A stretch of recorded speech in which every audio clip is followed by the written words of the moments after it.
It is a truly shocking narrative development when Simon Peter, the disciple famously renamed the rock upon which the church would be built, is addressed by Jesus not as a foundational leader, but as the adversary himself.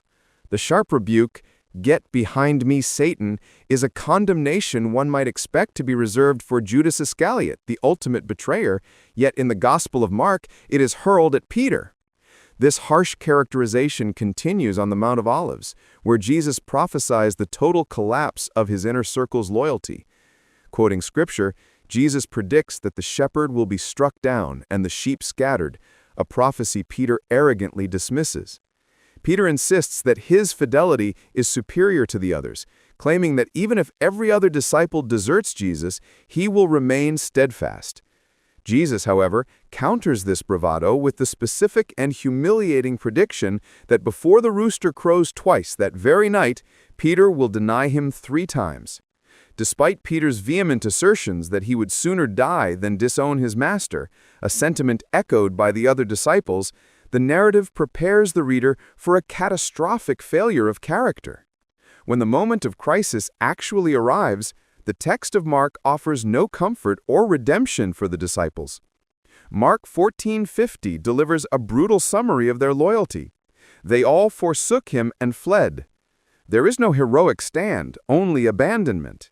Peter, who had promised undying support, follows Jesus to the high priest's house, but only at a distance, symbolizing his spiritual and physical separation from the fate of his Messiah. The subsequent scene in the courtyard is a masterclass in cowardice, detailed meticulously by the evangelist to showcase Peter's total collapse. Confronted first by a servant girl who recognizes him as a companion of the Nazarene, Peter feigns ignorance, claiming he does not understand her accusation. As he retreats to the forecourt, the rooster crows, a warning he ignores. When accused again, he denies it a second time. Finally, when the bystanders point out his Galilean accent as proof of his association with Jesus, Peter not merely denies Jesus, he begins to invoke curses and swear oaths, effectively calling down judgment upon himself to distance himself from the man he claimed he would die for. Only when the rooster crows a second time does the reality of Jesus' prediction crash down upon him, leaving him to break down and weep, a broken man with no immediate resolution offered in the text. The portrayal is so damning that based solely on Mark's account, one might expect Peter's story to end as tragically as that of Judas. Both men publicly betrayed their master in his hour of greatest need. Yet history tells us that Peter survived to lead the church, while Judas was consumed by his guilt. There is a profound irony in the fact that the world's most magnificent cathedral, St. Peter's Basilica, stands over the traditional grave of the man Mark paints in such unflattering colors. One can imagine that the author of the Gospel of Mark would have been baffled by and perhaps completely opposed to the massive fundraising and veneration dedicated to a disciple he depicted as fearful, lacking in understanding, and susceptible to the influence of Satan. However, the construction of that legacy occurred centuries after Mark penned his gospel, allowing later church traditions to rehabilitate Peter's image in ways Mark did not.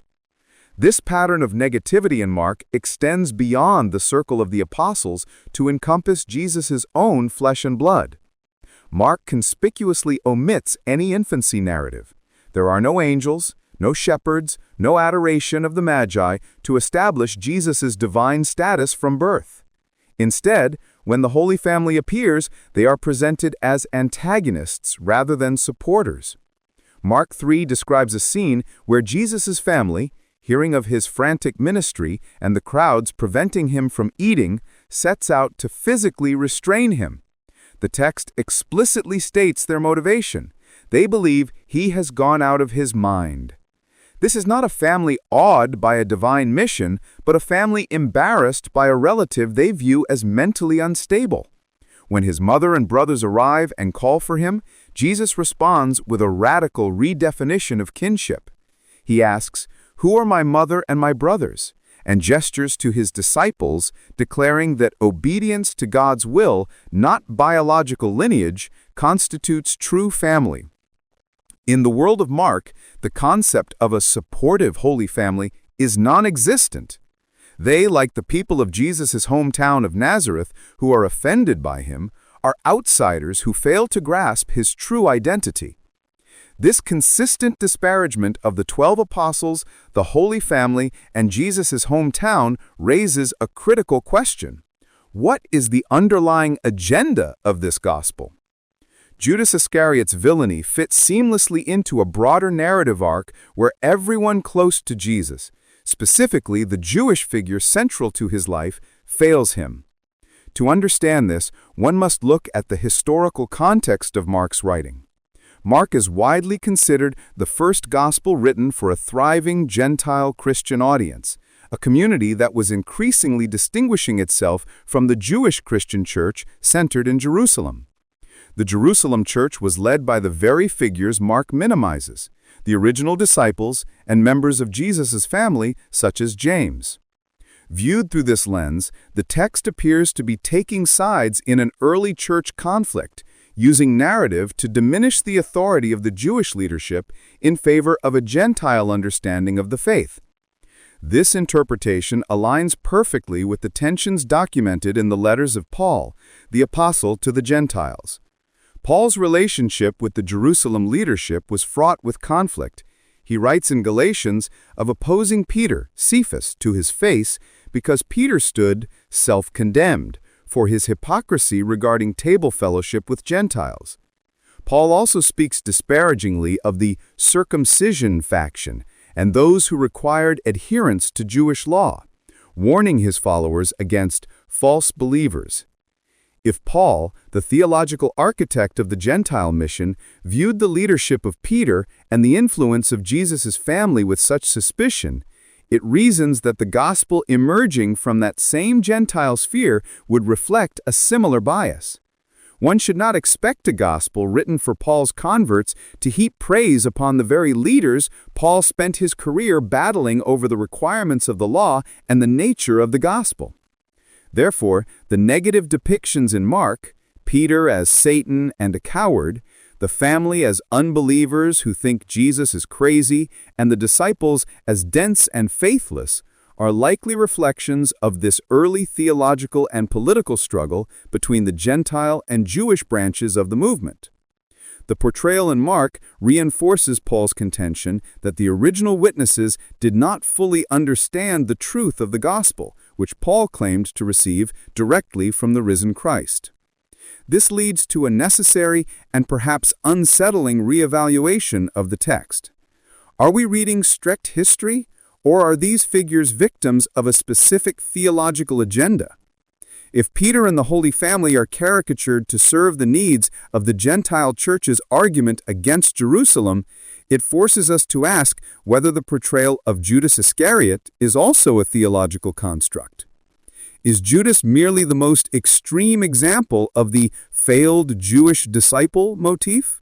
His character darkened not just by his actions, but by the evangelist's desire to show that those closest to the historical Jesus were the furthest from the truth? The Gospel of Mark has famously been described by scholars as a passion narrative with a long introduction, a characterization that highlights how the shadow of the cross falls upon the text long before the actual events of Calvary unfold. This structural decision means that the narrative does not merely stumble upon the crucifixion as a tragic ending. Rather, the plot to kill Jesus is introduced with startling immediacy near the beginning of his ministry. As early as Mark 3:6, the text reveals a deadly alliance between two groups that would typically be enemies, the Pharisees and the Herodians, who immediately conspired together on how to destroy him. From this point forward, the second half of the gospel is dominated by a rhythmic drumbeat of doom, as Jesus repeatedly predicts his own torture and execution with a level of specificity that seems to baffle his closest followers. In Mark 8:31-32, he teaches openly that the Son of Man must suffer rejection by the elders, chief priests, and scribes, be killed, and rise again after 3 days. Despite the clarity of this message, the disciples remain imperceptive. Even after the descent from the Mount of Transfiguration, where Jesus explicitly mentions rising from the dead, Peter, James, and John are left confused, debating among themselves what rising from the dead could possibly mean, as if he had not just explained it to them. This pattern repeats in Mark 9:30-32, where the disciples are too afraid to ask for clarification, and culminates in a third incredibly detailed prediction in Mark 10:32-34. Here, Jesus outlines the entire passion sequence: condemnation, handing over to Gentiles, mocking, spitting, flogging, death, and resurrection. A summary so precise that most historians recognize it not as the words of the historical Jesus, but as a prophecy formulated by the evangelist after the fact, to demonstrate that these events were part of a divine plan. This portrayal of Jesus' death as a preordained theological necessity creates a profound logical and moral paradox regarding the figure of Judas Iscariot. The Markan Jesus adopts a Pauline theology, declaring in Mark 10:45 that the Son of Man came to give his life a ransom for many, effectively embracing the concept of Christ crucified as the cornerstone of salvation. If Jesus is fully aware that he must go as it is written of him, and if the entire narrative is driving toward this inevitable sacrifice to fulfill the Scriptures, 1 Corinthians 15:3, then Judas's betrayal is not merely a crime, but a necessary cog in the machine of redemption. Yet at the Last Supper, Mark presents a jarring juxtaposition of divine will and human condemnation. Jesus calmly announces that one of the 12 eating with him will betray him, asserting that while the Son of Man goes according to the scriptural plan, woe to the one by whom the Son of Man is given over. It would have been better for that one not to have been born. Mark 14:21. This raises an unsettling question. If Judas had never been born, how would the scriptures have been fulfilled? If Judas is executing the very will of God, an act necessary for the salvation of humanity, why is he cursed for doing what he was seemingly created to do? Mark offers no resolution to this theological tension, choosing instead to present Judas as a figure trapped between divine necessity and eternal damnation. The narrative function of Judas becomes clearer when we consider the logistical dilemma facing the Jewish authorities. Mark explains in Mark 14:1-2 that the chief priests and scribes were desperate to arrest Jesus, but they required a method to do so by stealth, to avoid sparking a riot among the crowds gathered for the festival. This context strips away the possibility that Judas's betrayal was a benign referral to authorities for a theological debate. Rather, he acts as an accomplice to a calculated extraction designed to result in execution. Jesus highlights this hypocrisy during the arrest, mocking the armed crowd for coming with swords and clubs as if he were a violent bandit, despite his days of public teaching in the temple. Mark 14:48-50. Therefore, from Mark's perspective, Judas is aiding and abetting a conspiracy to destroy him, a goal established back in chapter 3. The betrayal reaches its tragic climax in the Garden of Gethsemane, a scene Mark paints with graphic intensity. Judas, one of the inner circle, arrives leading a weaponized mob and designates the target with a prearranged signal, a kiss. This act of intimacy is perverted into a tool of identification, accompanied by the cold instruction to seize him and lead him away under guard. By having Judas greet Jesus as master and kiss him to seal his fate, Mark ensures that Judas cannot be viewed as an innocent participant in a misunderstanding, but rather as the active agent who delivers Jesus into the hands of those who have wanted him dead from the beginning. The Jewish Christian Church of the first generation operated primarily in an oral culture, speaking Aramaic, a language in which no written texts from the immediate circle of Jesus' disciples have survived, largely because most of these original followers were illiterate. However, as the movement expanded, a critical transition occurred. The sayings of Jesus were translated into Greek to facilitate the mission among Greek-speaking Jews, eventually coalescing into a written collection. Over the past 2 decades, through the collaborative efforts of a specialized group of scholars, this lost document, known as the Sayings Gospel Q, has been painstakingly reconstructed.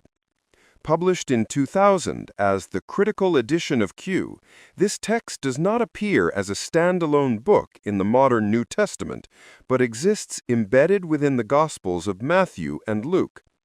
The reconstruction hypothesis rests on the observation that both Matthew and Luke utilize the Gospel of Mark as a narrative framework, but also shared a vast amount of material, specifically sayings and teachings, that is absent from Mark.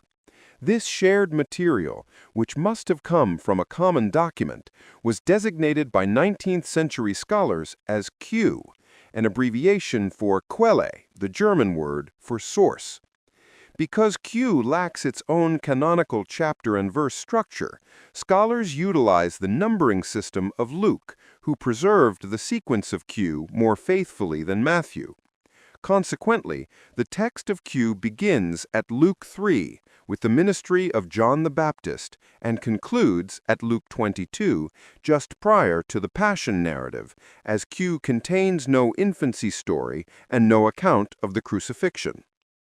The nature of the sayings Gospel Q reveals a community focused intensely on the present validity of Jesus' teachings rather than on a retrospective biography.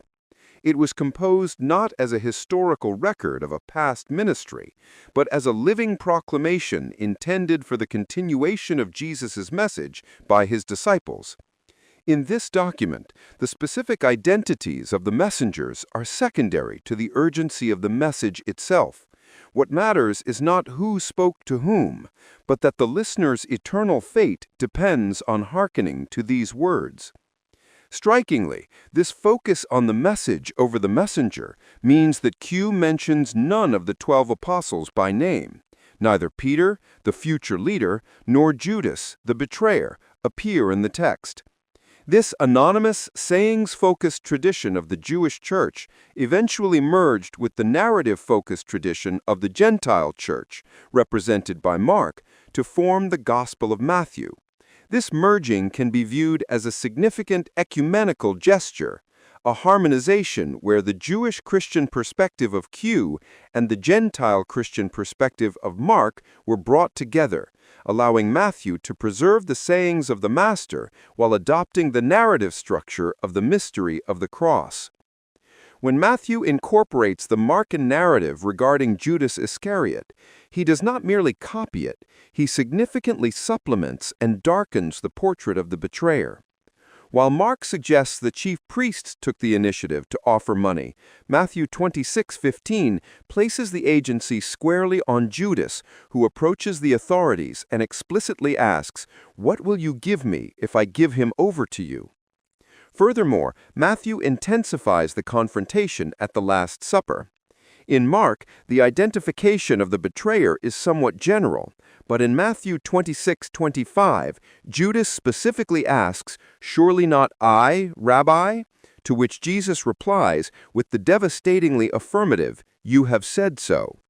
The use of the title Rabbi here is not accidental. It serves as a subtle but powerful linguistic marker of Judas's spiritual alienation. While rabbi was a standard Aramaic term for respect for a teacher, the post-Easter perspective of Matthew and Luke shows a distinct aversion to the title, preferring the Greek Kyrios, or Lord, to denote Jesus' divine authority. Throughout the synoptic tradition, instances where Mark uses rabbi are almost systematically changed to Lord or omitted entirely by Matthew and Luke. For example, during the Transfiguration, Mark's Peter calls Jesus Rabbi, but Matthew's Peter calls him Lord. The exceptional retention of rabbi in Matthew is reserved almost exclusively for Judas, effectively weaponizing the term to signal his misunderstanding of Jesus' true nature. Matthew reinforces this negative connotation in chapter 3, where Jesus explicitly criticizes the Pharisees for loving the title rabbi as a badge of pride and status, instructing his disciples, "But you are not to be called rabbi." Therefore, when Judas addresses Jesus as Rabbi in the garden, a detail Matthew retains from Mark, and again at the Last Supper, a detail Matthew uniquely inserts. It identifies Judas not just as a traitor, but as one who aligns with the opponents of Jesus, viewing him merely as a Jewish teacher rather than the Lord of glory. This theological distancing culminates in the Garden of Gethsemane, where Matthew adds a layer of profound irony to the betrayal. When Judas delivers the kiss of death, Jesus responds with the enigmatic and tragic address, "Friend, do what you are here to do."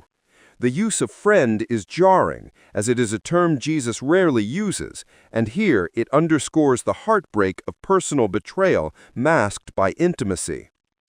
Unlike the other evangelists, Matthew provides a resolution to Judas's story that suggests a complex mixture of guilt and tragedy. Unlike Mark, who leaves Judas's fate to the imagination, Matthew 27 reports that Judas was seized by remorse, admitting, "I have sinned in giving over innocent blood." After returning the bribe to the indifferent priests, he casts the silver into the temple and hangs himself. While this doesn't fully redeem him, it presents a human dimension of regret absent in the other Gospels. Conversely, Matthew goes to great lengths to rehabilitate Peter, the other disciple who failed. Writing for a Jewish Christian audience, Matthew rescues Peter from the total disgrace found in Mark. It is Matthew who records the famous declaration in chapter 16, "You are Peter, and on this rock I will build my church," entrusting him with the keys to the kingdom. Although Matthew retains the "get behind me, Satan" rebuke, he softens the blow by providing context. Peter's protest stems from a desire to protect his Lord, God forbid it, and Jesus' rebuke is explained as a correction of Peter's focus on human rather than divine concerns. In doing so, Matthew ensures that while Mark might have been the first to cast a stone at Peter, Matthew provides the foundation for Peter to become the cornerstone of the church.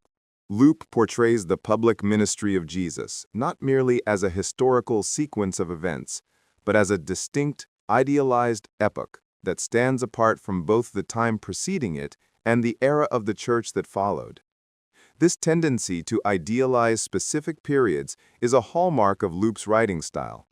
Just as he depicts the earliest days of the church in the Acts of the Apostles as a golden age of communal harmony and voluntary poverty, a Christian communism that he looks back on with nostalgia but acknowledges is no longer the practice of his own time, he treats the ministry of Jesus in the gospel with similar reverence.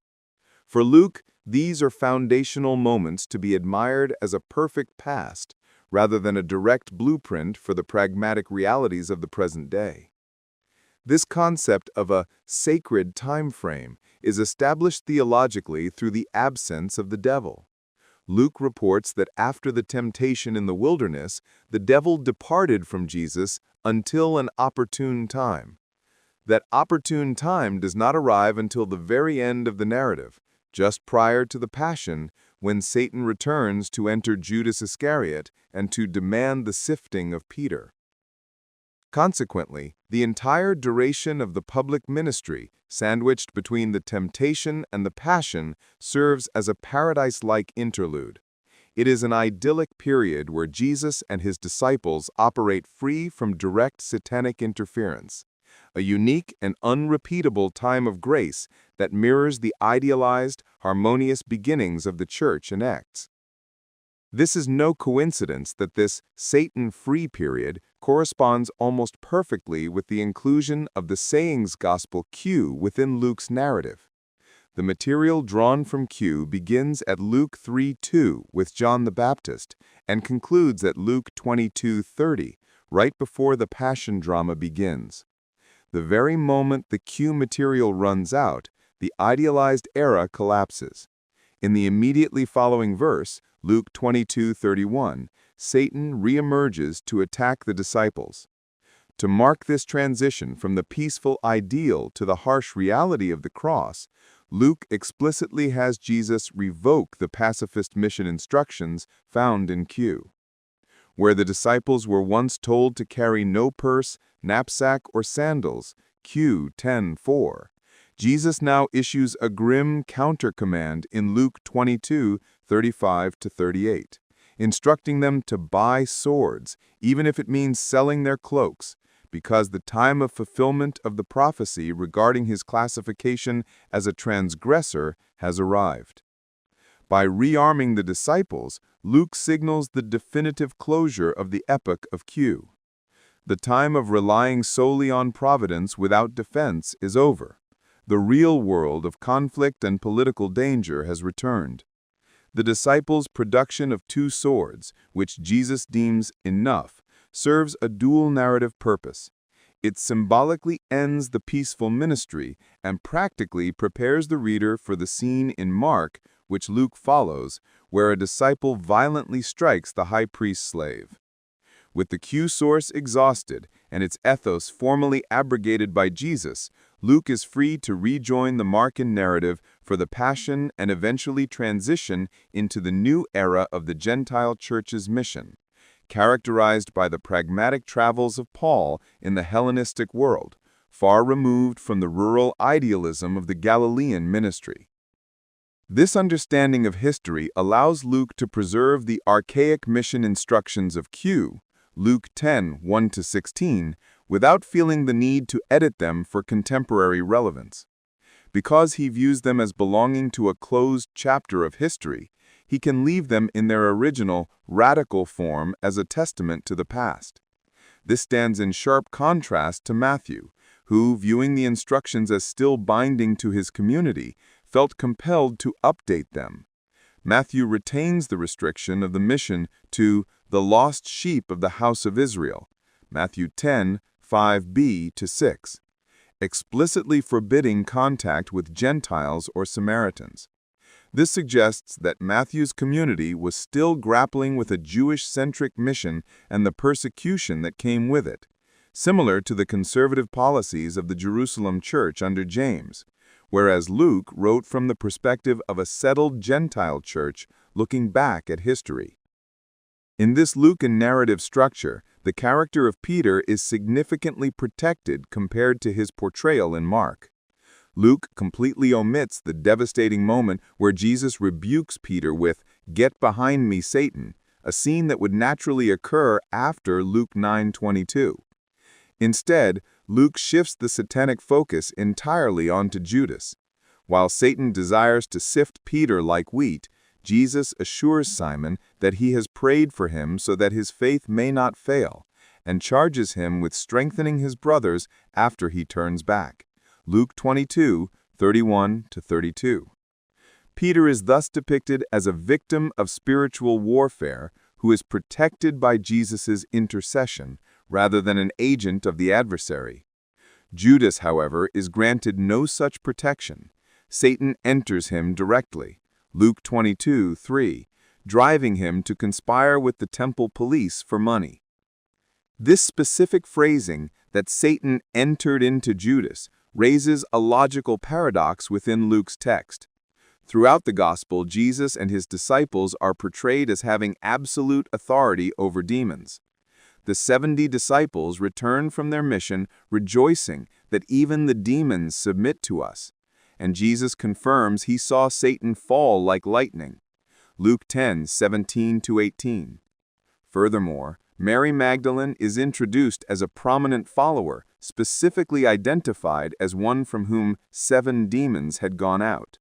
Luke 8:1-3. If the disciples could cast out demons and Jesus had liberated Mary from 7 of them, it seems inexplicable that Judas would be left to be possessed by Satan without any attempt at an exorcism by Jesus or the apostles. This suggests that Luke's description of Satan entering Judas is less a diagnosis of literal possession and more a theological literary device intended to villainize Judas beyond redemption, marking him as the definitive antagonist. Finally, Luke subtly alters the dynamics of the Last Supper to further shield the remaining disciples while isolating Judas. When Jesus announces the betrayal, he uses the vague formulation that the hand of him who betrays me is with me on the table, omitting the specific dipping in the dish action found in Mark and John, which allows for clearer identification. Instead of leading to a moment where Judas is identified, as in Matthew's "You have said so," Luke inserts a dispute among the disciples about which of them is the greatest. Luke 22:24-30. By moving this argument from its original location in Mark, where it involved James and John, to the Last Supper, Luke creates a scene of general confusion and human frailty that distracts from the specific identification of the traitor. However, the tension resolves into clarity in the Garden of Gethsemane. When Judas approaches, Jesus stops him with a question that highlights the profound perversion of their relationship. "Judas, is it with a kiss that you are giving over the Son of Man?" Luke 22:48. Emphasizing the personal tragedy of the betrayal.